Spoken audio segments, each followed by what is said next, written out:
istimewa manakala diberikan kepada orang-orang istimewa.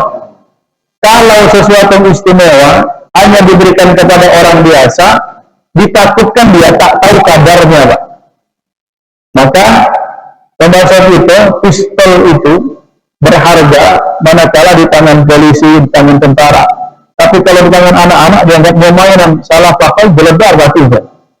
Artinya kalau dimuliakan Allah, sesuatu akan berharga bisa dimanfaatkan manakala sesuatu tersebut datang atau diturunkan kepada tangan yang tepat.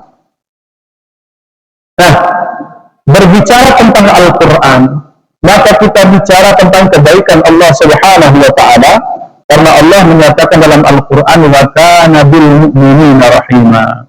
Allah Subhanahu wa Ta'ala sangat sayang kepada orang-orang yang beriman. Siapa orang-orang beriman? Orang-orang beriman adalah orang-orang yang punya percaya dalam dirinya. Percaya akan adanya Allah dengan rukun iman, kemudian dari rukun iman kepada Allah ini melahirkan iman-iman yang lain. Ketika kita percaya kepada Allah, maka otomatis kita percaya bahwa Allah itu punya utusan namanya Rasul. Ketika kita percaya kepada Allah, kita punya kepercayaan bahwa Allah punya bala tentaranya bernama malaikat. Jika kita percaya kepada Allah, maka kita percaya bahwa Allah dengan kekuasaannya punya kehendak. Kita percaya dengan takdir baik dan buruk. Maka berarti ketika kita percaya kepada Allah, maka akan muncul iman turunannya, yaitu beriman kepada kitab-kitab yang diturunkan. Dan puncak iman kepada kitab-kitab terdahulu itu disempurnakan dengan iman yang kita kepada Al-Quran yang ada pada kita sekarang. Ibu dimuliakan Allah, bicara tentang Al-Quran, maka Al-Quran punya banyak sekali nama.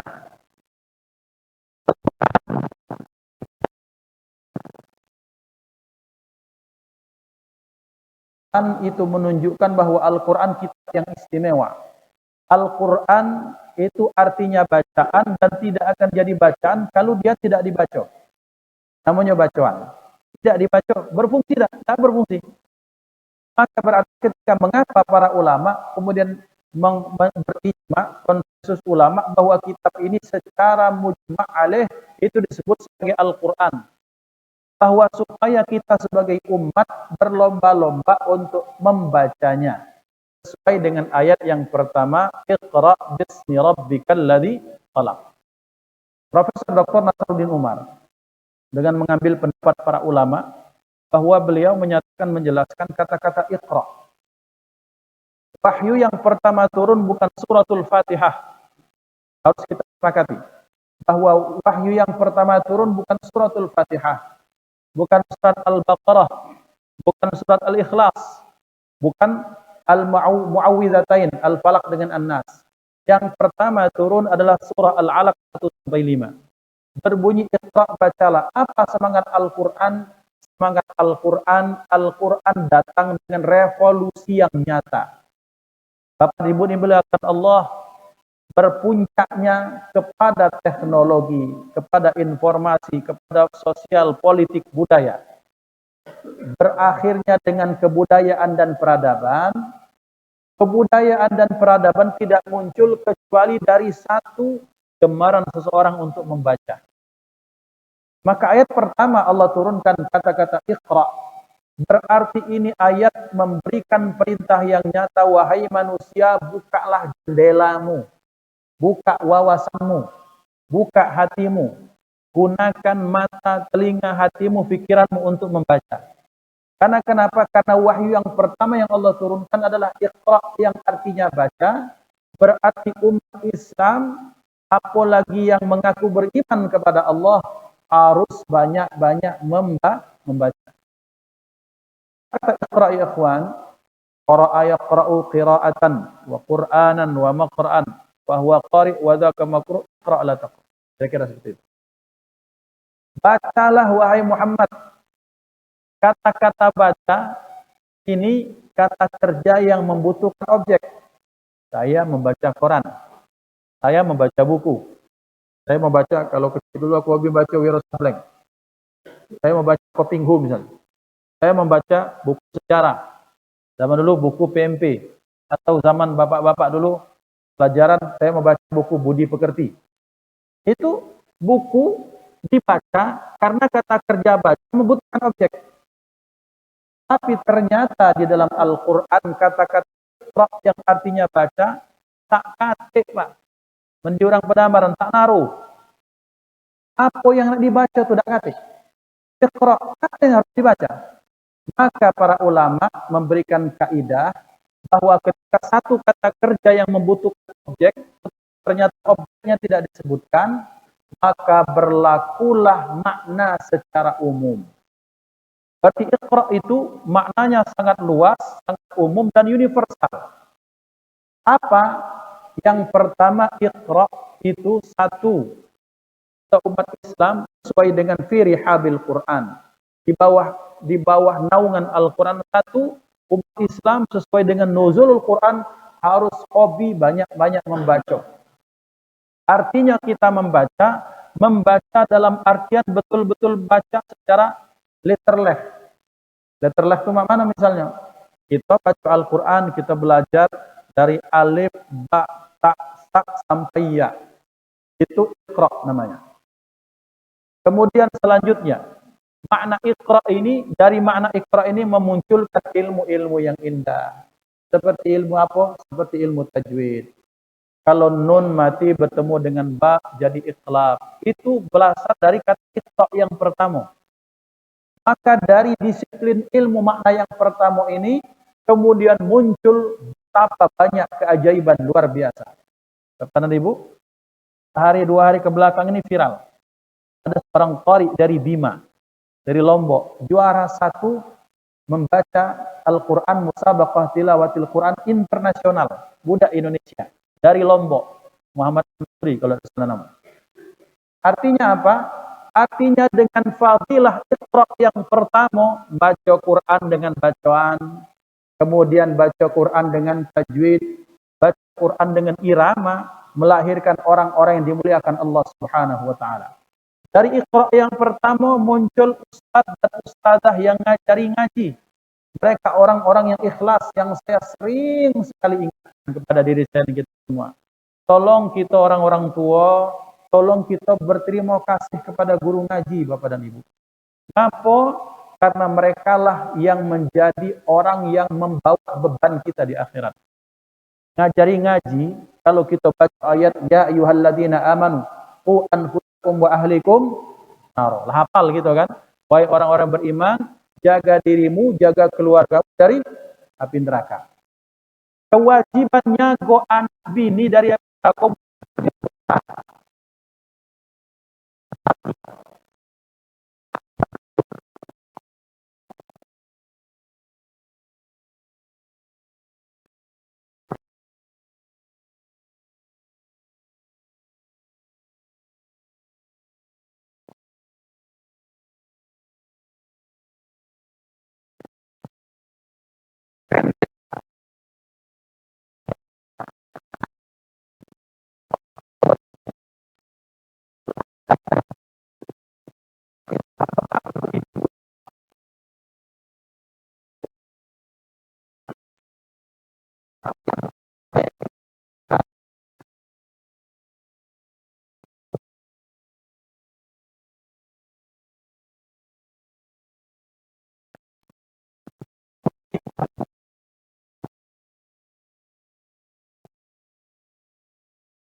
sudah tuwfi, balik kepada Allah Subhanahu wa taala. Tak kata anaknya lah tua juga, sambungan ke cucunya. Kewajiban kita. Kalau memang tak kata kita doakan. Kenapa? Karena guru ngaji itu pada martabat orang tua di mata Allah Subhanahu wa taala. Kita karena pertama kewajiban mengajar ngaji, mengajari ilmu kepada anak-anak kita tak baca, kita minta tolong kepada mereka. Ustaz, ustazah, aku ini dari zaman dulu.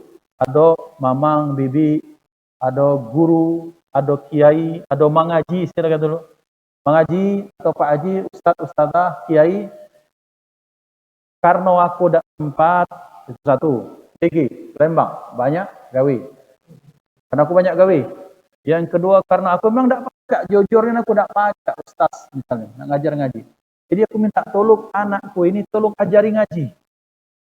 Nah, sebagai rasa terima kasih karena mereka sudah meluangkan waktu nih untuk ngajari anak kita.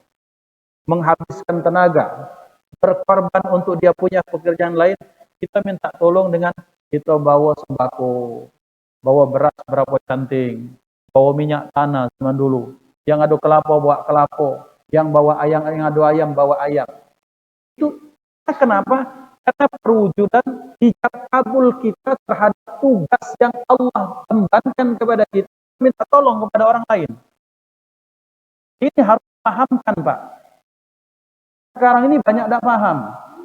TPQ di demo, ngapo naikkan iuran, ngapo jumlahnya jadi 100.000. Oh, ternyata sebelumnya 50.000. Pengen anaknya masuk Jannatul Firdaus. Pengen anaknya pakai crown katanya, pakai mahkota di surga. Anaknya jadi pemuka di akhirat. 50.000 itu sampai 6 bulan bayar-bayar. Kali makan di mall 1,5 juta habis. Pengen akhirat anak baik, pengen soleh, pengen soleha, pengen hafizul Quran, pengen jadi ulama. Duit ketek, tidak galak. Padahal itu tugas mendidik anak. Ini orang kita banyak salah kaprah. Saya tidak mengatakan tak akan lanjut. Oh, kursus ini tak usah. Yang penting bahwa kita harus sadar ngajari anak itu tuh orang tua termasuk ngaji. Karena tidak mampu, banyak gawe, orang penting kita ini minta tolong. Berarti kalau anak-anak ngaji tolong diantar, Pak. Itu ajarkan ini kepada anak atau cucu gitu. Kantar. Nah, ini cucu kami nak ngaji minta tolong Ustaz. Ini anak-anak kamu kalau nakal sebatlah Ustaz apa-apa pakai rotan. Ya kata rotan aku di rumah ada rotan. Rebat lah kami dulu. Balik anak zaman dulu. Nah, merah dipilas. Kenapa kau? Oh, Pak Guru. Dijelekkan gurunya. Oh, guru, kau kira gurumu gila. Sini, tampak. Nah, sampai putar mah itu. Volume maksimal. Saat ini. Tahun ini kira-kira itu. Zaman sekarang, anak dicuil dikit, bawa mati. Kemeja hijau. Dipelisikan bahasa kita. Masuk obat gurunya. Gara-gara ngandung anak. Pengen anak jadi soleh-soleha. Pengen jadi hafizul Quran. Pengen anak kita beradab, sementara kita mengajari anak kepada anak. Ini iqra yang pertama. Tugas iqra yang pertama, ngajari anak basmalah, Allahu akbar kabira, Allahumma hdina fi man hadait, asyhadu an la ilaha illallah, kemudian tahiyatul mubarakat, salawat. Itu tugas kita bapak dan umat. Ombai atas itu tugas kita kalau pada anak maupun cucu. Pada iqra yang pertama, maka kita berkewajiban untuk mengajarkan, mengenalkan tata baca. Dari situ ternyata kalau tak mampu muncul profesi ustaz dan ustazah, orang-orang yang sangat ikhlas. Tidak katik ruginya, Pak.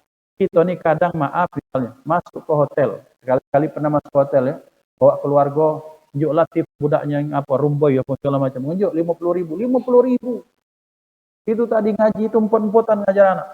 Mau SPP, belum bayar. Sekali ngenjuk 50.000 ngapo? Ai kaya tak lemak wong kawan sebelah itu ngenjuk 100.000, kita ada 20.000, 50.000 minimal. Bukan tak boleh, tapi ada sesuatu yang jauh lebih penting yang kadang kita lupakan. Iqra. Maka dari sini muncul ilmu tajwid, dari sini muncul ilmu qiraat, di sini muncul ilmu membaca Al-Qur'an, di sini muncul ilmu imla. Masya Allah, di sini muncul apa? Muncul kemudian kaligrafi. Ikhwan dimuliakan Allah. Iqra yang pertama, kita mengajarkan betul-betul membaca dengan betul-betul membaca. A, B, C, D. Berarti Ustaz, kewajibannya ngajar ngaji baik? Bukan. Kalau makna membaca secara bahasa kita ajarkan, termasuk IN ini, BU Budi, ID Budi. Pak Harun guru Budi. Padahal Pak Harun gak kelas. Ikhwan dimuliakan Allah. Jadi berarti Pak Harun bapakku juga maksudnya. Berarti ikhwan dimuliakan Allah, mengenalkan angka, mengenalkan huruf, mengenalkan membaca, mengenalkan cinta membaca, kewajiban kita orang tua. Iqra yang pertama. Iqra yang kedua naik sedikit, naik tingkat. Apa Iqra yang kedua? Iqra yang kedua artinya kita kemudian mengenalkan yang lebih dalam daripada itu. Alkitab, la raiba fih, tidak ada keraguan padanya. Diajarkan kemudian untuk mentadabburi ayat-ayat Al-Quran. Iqra yang kedua, kita berupaya untuk mencari maknanya. Karena macam Al-Fatihah, yang tanpa kita tahu maknanya, dengan Al-Fatihah yang kita tahu maknanya, itu diakui akan berbeda. Rasanya kira-kira, Subhana rabbiyal a'la, maha suci Allah yang selamat, Allah dari segala bentuk kekurangan, yang Allah maha tinggi.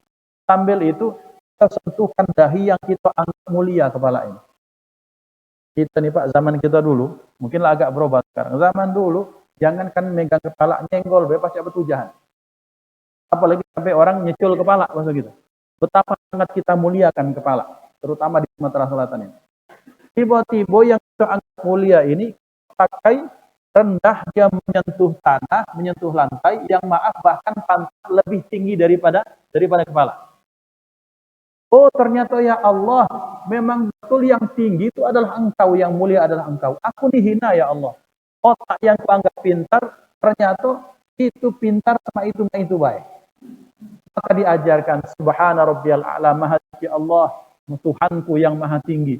Jika kita sujud, kita mentadabburi maknanya, jauh lebih khusyuk dibandingkan dengan sadar Subhana rabbiyal a'la, subhana rabbiyal a'la. Apalagi sampai sholat secepat kilat itu, kita kapan tadabburnya? Dolin amin. Allahu akbar, Allahu akbar. Assalamualaikum warahmatullahi wabarakatuh. Dolin amin. Ya, kita tadabbur. Maka dikatakan dalam maqalah orang salihin yang kemudian oleh Sunan Bonang dinyatakan tombo ati itu apa? Maca Quran lan maknane. Membaca Quran beserta maknanya, mentadabburi, dan itu merupakan makna Iqra yang berikutnya. Jadi kita paham makna ketika Allahu akbar kabira, Allah yang maha besar, walhamdulillahi katsira, pujian yang sangat banyak kepada Allah. Terus ketika hafal, Allah kebagus arti ini ternyata. Dan kalau kita baca Rabbana atina fid dunya hasanah wa fil akhirati hasanah wa qina adzabannar, neraka. Berarti ya Allah, ngeri ya Allah, jangan sampai, tetap lebih masuk ke dalam relung jiwa. Itu makna yang kedua. Maka diharapkan umat Islam setelah lancar baca Al-Quran, kemudian berupaya untuk menyelami maknanya, mentadabburi maknanya. Beda Pak, ketika kita malam-malam ngaji jam 3 pagi, orang rumah lah tidur, anak-anak lah tidur, cucung lah tidur, kita muka lampu remang-remang baca Quran, itu kadang netek baju mata. Apalagi kalau sudah kemudian tahu maknanya ya Allah, jauh lebih merasuk ke kalbu kita. Dan itu akan membekas dalam kejiwaan dan akan menstabilkan iman. Makna yang ketiga, Al-Quran itu bagaimana, how to understand. Bagaimana memahami Al-Quran, yang dengan Al-Quran ini bahwa ternyata misalnya hakikat kita sujud itu, sujud artinya kita meletakkan dahi, otak yang kita anggap pintar, yang anggap hebat, ternyata harganya dibandingkan dengan tanah yang Allah ciptakan. Kalau tidak benar, jangan-jangan mulialah tanah dibanding dengan kita. Jangan-jangan. Karena kenapa? Karena banyak orang-orang kafir menyatakan, ya laitani kuntu turaba. Kelak di akhirat orang-orang yang tak iman kepada Allah, mereka menyatakan, ya Tuhanku, andaikan saja hari ini aku jadi butiran debu. Ternyata di akhirat kalau kita tak iman, bahkan butiran debu jauh lebih berharga daripada seorang yang mengakui Allah sebagai Tuhannya. Ini keyakinan kita orang Islam. Sementara kepada saudara kita yang lain, ya, dengan kepercayaan dan keyakinan. Tetapi di akhirat, di Al-Quran jelas bahwa kelak mereka menyesal. Kenapa? Kenapa? Kalau jadi manusia tak iman kepada Allah, maka akan ada hisab, pertanggungjawaban. Tapi kalau jadi debu, ternyata debu itu kita tidak tanggung jawab kira-kira itu. Ikhwan dimuliakan Allah. Bagaimana kemudian ketika kita membaca Al-Quran, setelah kita tahu Al-Qurannya, setelah tahu tajwidnya, maka kadang bagus ketika hafal tilawatil Quran, ngaji mutabaqah, dengar suaranya bagus. Tapi jangan ketika bercerita tentang tentang neraka Allah, Allah segala macam. Karena tahu maknanya. Oh, masya Allah. Yang didengar suaranya pada bicara tentang Allah di neraka misalnya. Kalau tahu makna ya Allah, sambil nangis. Kemudian ketika membaca Al-Quran setelah kandungannya, kita mempelajari jauh lebih dalam. Belajar tafsirnya. Oh ternyata kalau makna misalnya, makna orang-orang yang mengaku Islam dengan orang yang iman itu ternyata iman jauh lebih mendalam dibandingkan dengan Islam. Ternyata ada makna ini lebih jauh.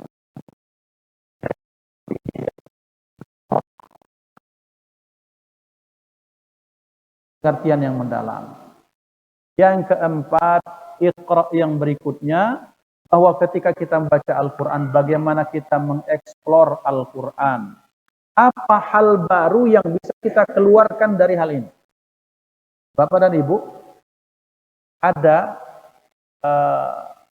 seseorang di Bogor atau di Jakarta, di Bogor, di daerah Jonggol, namanya sama, tapi nasibnya beda, Pak Muhaimin Iqbal. Ini termasuk beliau yang ketika membaca wajanna al-fafa, diteliti al-fafa, sehingga muncul teori dan varian baru tentang yang disebut dengan al-fafa. Setelah itu diteliti, ternyata ketika diberikan kepada ternak pakannya, ternyata jauh lebih bagus lagi. Kemudian tingkat kegemukan misalnya hewan itu jauh lebih. Ternyata apapun dalam Al-Quran itu bermanfaat. Maka seperti ini salah satu contoh teori. Di dalam Al-Quran, ini kenapa kita harus mengeksplor Al-Quran. Di dalam Al-Quran, setiap ada kata kurma, pasti mengandung makna air di situ. Contoh siapa? Siti Maryam. Cerita Siti Maryam, ketika Siti Maryam wanita yang diberikan oleh Allah Subhanahu wa taala, yang sangat terjaga kehormatannya. Kemudian ditiupkan Ruhul Qudus dalamnya, kemudian beliau hamil, ketika sudah mau melahirkan, karena kan diserang oleh kaumnya tuh, disebut sebagai wanita yang ini, wanita ini, beliau melarikan diri. Sampai ketika mungkin sudah saatnya melahirkan, sudah bukaan kesekian, apa kata Maryam? Ya laitani mittu qabla hadha wa kuntu nasyan mansiya. Ya Allah, andaikan saja sebelum kejadian aku sudah mati, sehingga aku dilupakan oleh sejarah. Tapi kata Allah, tidak baca wahai Maryam, itulah ketentuan ditetapkan ke atasmu. Maka wa huzzi ilaiki bijiz'in nakhlati tusaqit alaiki rutaban janiyya fakuli washrabi. Sudah kata Allah, sudah huzzi, tepak be pohon kurma itu, kaget kurma itu akan condong, akan meruntuhkan buah-buahnya kepadamu. Kata Allah yang menarik adalah fakuli, makan, minumlah. Di mana ada banyu? Di setiap kata kurma ada banyu di situ. Dan dibuktikan secara ilmiah di mana ada kurma, Pak. Kurma kalau di Jazirah Arabia itu di gurun Sahara itu ternyata berkilo-kilo itu akarnya menghujam ke bawah, itu mendapatkan sumber air yang luar biasa di bawah gurun pasir yang sangat panas. Luar biasa keringnya dalam pandangan mata kita, ternyata di bawah kurma itu dia menyimpan air.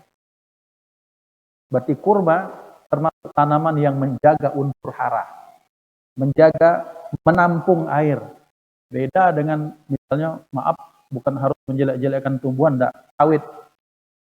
Sawit itu di mana ada sawit, ujung-ujungnya nak dibakar tuh lah ujung.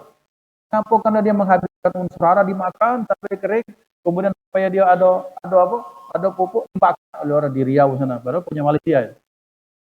Kemudian dibakar sampai katanya Indonesia mengekspor itu sawit kamu, Jok. Numpang nanam di Indonesia. Nah, sehingga kemudian yang dibakar itu kemudian jadi unsur hara, diserap lagi oleh sawit. Seperti itu, ikhwan, itu yang terjadi. Tapi Allah memuliakan kurma. Maka setiap kata, setiap tumbuhan, setiap hewan, setiap benda ketika Allah sebutkan dalam Al-Quran, ada hikmah yang tersirat di balik itu. Nah, bagaimana kita mengeksplornya, Pak? Sehingga muncul kemudian pada dinasti Abbasiyah, di mana namanya disebut sebagai Asrul Tadwin, era di mana asal terjemah seluruh ilmu pengetahuan yang berasal dari Yunani kuno diterjemahkan ke dalam bahasa Arab.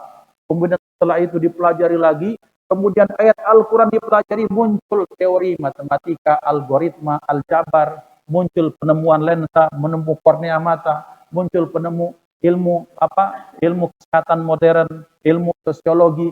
Itu orang Islam. Kenapa? Karena bibarokati Iqra. Ayat Quran dibaca, dibuka, dicari, kemudian dicarikan turunan apa? Muncul ilmu baru. Kita nih tiap ayat Quran, kalau aku dulu kiai minta ilmu gadis, tidak itu pakai bacaan. Di sini atau melantar ayat Quran untuk surah rizki. Asal itu baik itu orang Islam ini. Baca waqiah biar oke, misalnya kira-kira itu ya. Baca apa biar selamat dari musuh. Tidak baca ngapa? Aku pengen nagih utang tak. Kawan ini ya Allah ala kalamunya taat berutang. Si lagi pecah karena stadio dari kita. Ada tak bacanya ayat Quran? Ayat Quran dijadikan bacaan untuk nagih utang. Terjadi tidak di masyarakat? Terjadi, Pak. Jadi kalau dikatakan kita ini mandek main ini peradaban, karena kenapa? Kita baru pada batas Iqra maco baik. Pada batas tilawah baik. Pada batas menghafal baik. Belum pada tahap untuk mengamalkan, apalagi mengekspor isinya. Maka berarti sebagai hamba Allah, dengan peringatan Quran terus akan kami ulangi bahwa kita jangan baca maconya baik, isinya kita pelajari, kandungannya kita yang baik-baik kita amalkan, kita ajak orang lain untuk mengamalkan, yang buruk kita tinggalkan. Seperti itu. Ila akhirih. Intinya adalah bahwa umat ini akan terberkahi manakala mereka menjadikan Quran betul-betul hidayah Allah Subhanahu wa taala. Kita baca di situ. Jangan kemudian pada adikku misalnya dari Pali, mahasiswa-mahasiswa ini, jangan hanya mengandalkan Ustaz, teori Big Bang itu dalam Al-Quran sudah ada. Teori yang dipakai orang Barat, kemudian kita bacakan ayatnya. Jadi ternyata sebatas ini mahasiswa ini harus saya sampaikan bahwa ini sangat bangga ketika ada satu teori ditemukan oleh orang ilmuwan Barat, kemudian kita dengan bangga menyatakan Quran kamilah ada 14 abad yang lalu. Masalahnya ente baca dan cari teori yang baru yang betul-betul orisinil dari kita cari daripada Al-Quran. Tidak sebatas teori ini ada di Quran. Orang kita baca kemudian dengan bangganya. Bapak dan Ibu, kenapa ini tidak boleh? Tidak boleh adalah bahwa ketika ada satu teori, Al-Quran dijadikan penguat teori. Kalau teorinya salah, orang otomatis mengatakan itu Al-Quran berarti lemah. Salah. Yang benar adalah ini ayat Quran, cari teorinya, cari turunan ilmunya apa, baru kita sebut sebagai Iqra pada level yang keempat. Maka berarti kita ini pada batas anak kedokteran, ternyata teori tentang jika ada 3 lapis di perut atau di rahim dengan 3 lapis itu sudah dalam Al-Quran fi dzulumatin salasin itu segala macam. Nah, umat Islam bukan hanya menguatkan teori, tapi diharapkan umat Islam menemukan teori yang baru. Dan itulah fungsi Iqra. Dan mengapa Allah membuka Al-Quran pertama kali risalah nubuwah itu dengan kata-kata Iqra, salah satunya itu. Supaya kita gemar membaca. Membaca apa berikutnya? Membaca alam semesta. Membaca badan kita dewe. Zaman dulu aku ini dulu direbut ke gadis. Di zamannya banyak gadis kirim salam, kirim surat. Kan zaman dulu tak mungkin kirim WA kan, kirim salam ke kawan, kirim itu. Karena kenapa? Ganteng, gagah, hidung mancung, rambut dikali-kali hitam, masya Allah. Sekarang, lah banyak keriput. Itu tanda. Kalau kita sering membaca pada diri kita sendiri, ternyata banyak tanda-tanda kekuasaan Allah. Kita nyengok di dinding, nyengok di semut, nyengok di belalang, nyengok di kupu-kupu, nyengok di kunang-kunang, nyengok di malam-malam. Ternyata di situ banyak yang harus bisa kita baca. Ya ikhwan, usikum bitaqwallah. Intinya adalah bahwa bersyukur bahwa kita kepada Allah. Maka ketika kita pengen selamat dunia akhirat, kita kembali terus kepada Al-Quran. Membaca Quran mempelajari Quran, memahami Quran, kemudian meresapi Al-Quran dan mengeksplor Al-Quran akan menjadikan kita menjadi hamba yang insya Allah kita akan dijayakan oleh Allah dunia dan akhirat insya Allah. Hadanallah wa iyyakum ajma'in. Usikum wa nafsi bittaqwallah. Diaturi kalau ada yang nak nambahi. Boleh.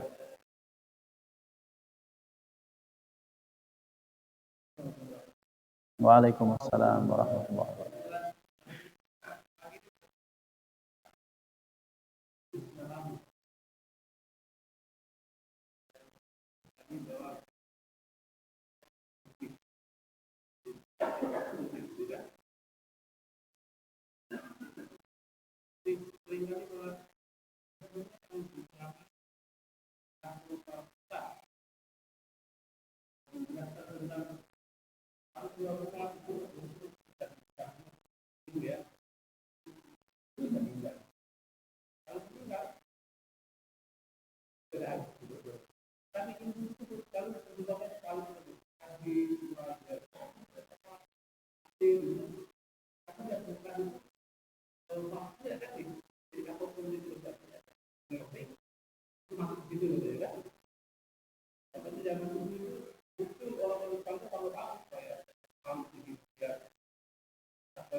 Ya, luar biasa ini.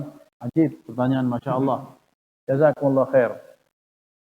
Di dalam Islam, apakah ada dikotomi ilmu? Tidak ada.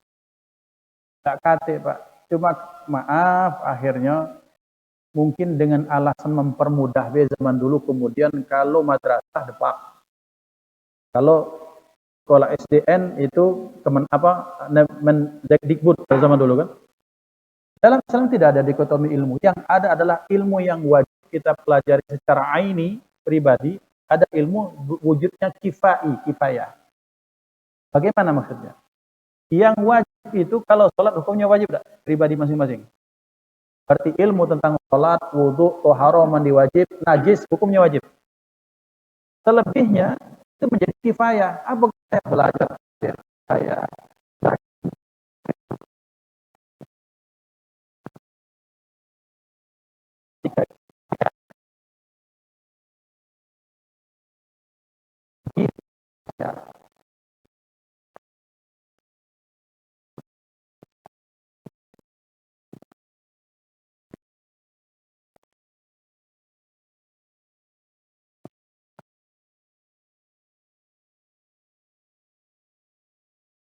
kedokterannya, bahasa Arabnya, syariah segala ada walau.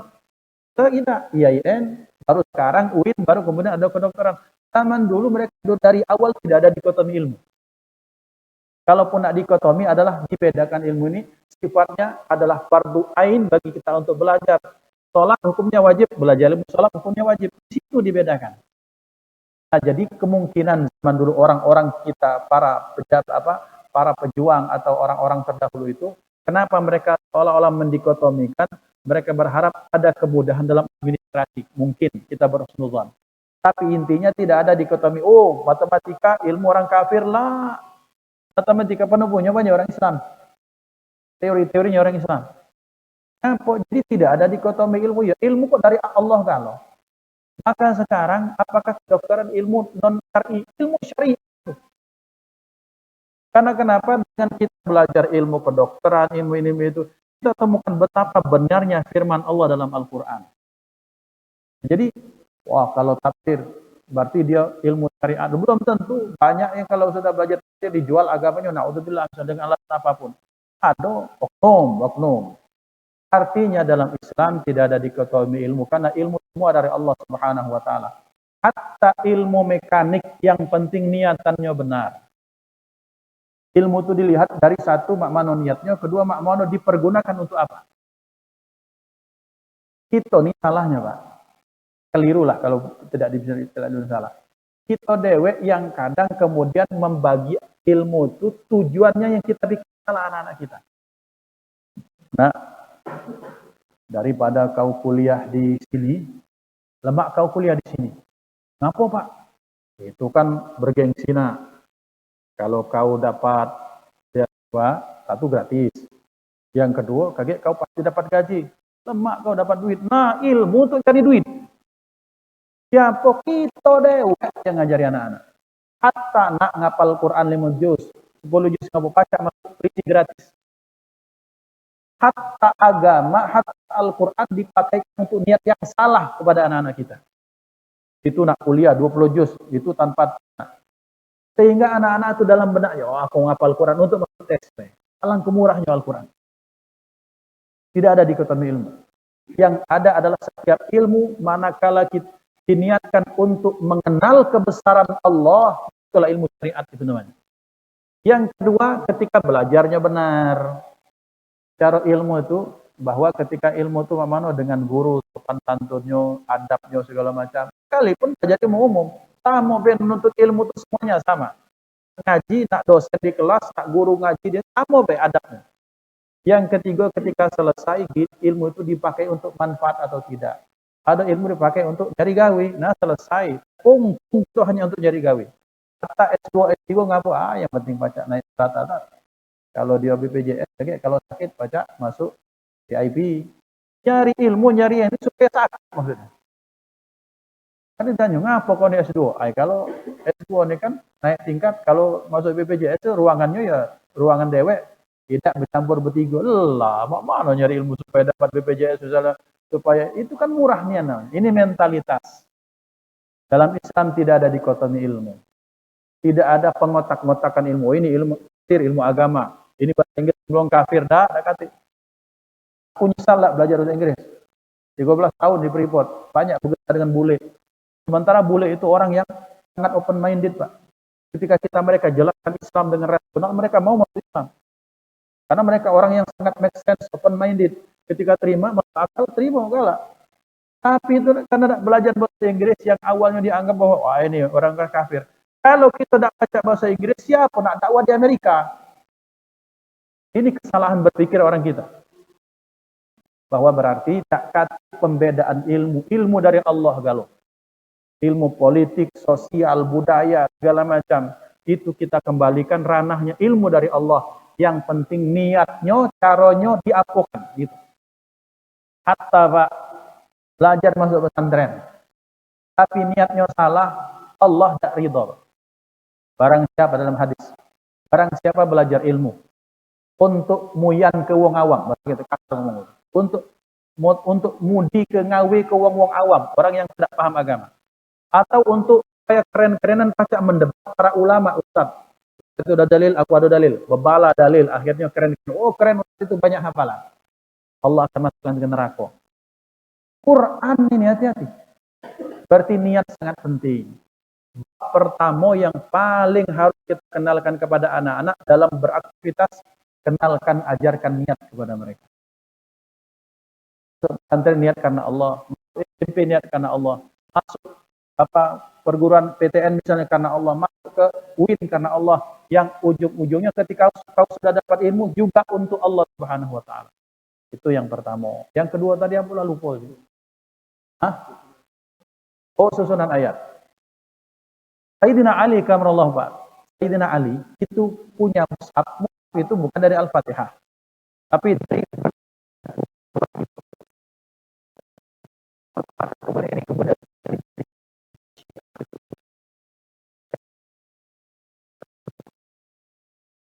tidak boleh tahu.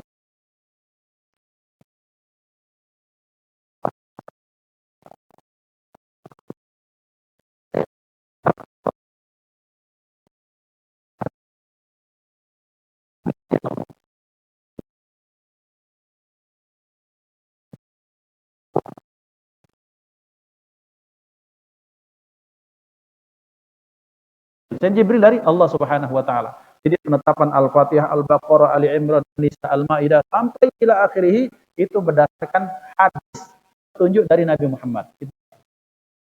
Kenapa Ustaz rasionya? Nah, itu banyak. Maka ada ilmu namanya ilmu munasabat. Ilmu munasabatil Quran itu adalah ilmu yang membahas letak ayat ini, setelah ayat ini, korelasi ini dengan ini, terus itu. Karena Al-Quran itu dari Al-Fatihah sampai An-Nas susunannya, susunan surat, juznya, suratnya, ayatnya, hurufnya itu ada rahasia. Dinyatakan warrasikhuna fil ilmi yaquluna amanna bih. Bahwa orang-orang yang rasikh ilmunya, mereka-mereka yang diberi ilmu yang dalam oleh Allah, tahu mereka. Tapi kadang supaya tidak jadi fitnah kepada masyarakat disimpan oleh para ulama. Membahas kita tidak galaunya yang baik itu nak disampaikan. Harus sesuai dengan konteks. Maka kalau kita nyengok, ada wacana berpikir di kuliah, itu kadang kalau filsafat itu gilo-giloan ngomongnya. Na'udzubillah, na'udzubillah. Tapi cukup di kuliah, di keluar tidak boleh karena orang awam. Maka Imam Ghazali menyatakan, aku membagi ilmu menjadi 3. Satu, ilmuku yang aku persembahkan untuk orang banyak. Yang kedua, ilmuku yang bisa dengan orang yang setara denganku, para ulama. Yang ketiga, antara ilmuku dengan Allah Subhanahu wa taala. Yang 2 dan 3 tidak boleh kepada umum. Karena kenapa akan jadi fitnah? Itu tak akan dibahas di sini. Berarti susunan ayat, susunan surat, juz per juz itu adalah perintah dari Allah Subhanahu wa taala langsung dan pasti ada rasio. Contoh, surah Yusuf ditambah surah Maryam, bilangan surah Yusuf, bilangan surah Maryam ditambah ke Yusuf, Nabi Yusuf, Siti Maryam, ditambah ke itu ketika dimaksimalkan, maksimal jumlahnya menjadi surah Luqman. Dan kita tahu pola pendidikan anak itu ada pada surah Luqman. Itu kan, kalau anakmu nak belagak, nak baik apa segala macam, baca surah Yusuf kan kalau jantan. Kalau anak ini baca surah Maryam kan, maka kata ulama, salah satu guru kami, Kiai Farul Anam, pesantren Istiqomah di Cukir Jombang, Ustaz katanya Maryam ditambah Yusuf sama dengan Luqman, pola pendidikan yang terbaik di dalam dunia, dalam sejarah. Oh, itu ternyata rahasianya Pak itu. Jadi, maksudnya letak itu pasti ada rahasia. Kira-kira itu Pak. Jadi kurang lebih mohon maaf, sudah waktunya ditutup adalah syuruk. Assalamualaikum warahmatullahi wabarakatuh. Biji ini saya kembalikan. Doa. A'udzubillahi minasyaitonir rajim. Bismillahirrahmanirrahim. Alhamdulillahirabbil alamin. Allahumma shalli wa sallim ala sayyidina Muhammad wa ala alihi wa sahbihi katsira walhamdulillahirabbil alamin. اللهم اجعل جمعنا هذا جمعا مرحوما وتفرقنا من بعده تفرقا معصوما ولا تجعل فينا ولا منا ولا معنا شقيا ولا محروما اللهم اهدنا بهداك واجعلنا من في رضاك ولا تولنا وليا سواك ولا تجعل مخالف امرك وعصاك وحسبنا الله ونعم الوكيل اللهم ربنا انزلنا منزلا مباركا وانت خير المنزلين اللهم افتح قلوبنا كفتوح العارفين ونورنا بنور اليقين اللهم اجعلنا من الذين يستمعون القول فيتبعون احسنه اللهم بارك لنا في أولادنا وبناتنا ولا تضرهم ووفقنا واهدنا ولا طاعتك وارزقنا برهم ربنا هب لنا من أزواجنا وذرياتنا قرة أعين واجعلنا للمتقين إماما اللهم اعتق رقابنا ورقاب آبائنا وأمهاتنا وإخواننا وأولادنا من النار أجمعين ربنا آتنا في الدنيا حسنة في الآخرة حسنة وقنا عذاب النار صلى الله على سيدنا محمد وعلى آله وصحبه وسلم والحمد لله رب العالمين تقبل الله منكم. Sekali lagi terima kasih dan mohon maaf. Assalamualaikum warahmatullahi wabarakatuh.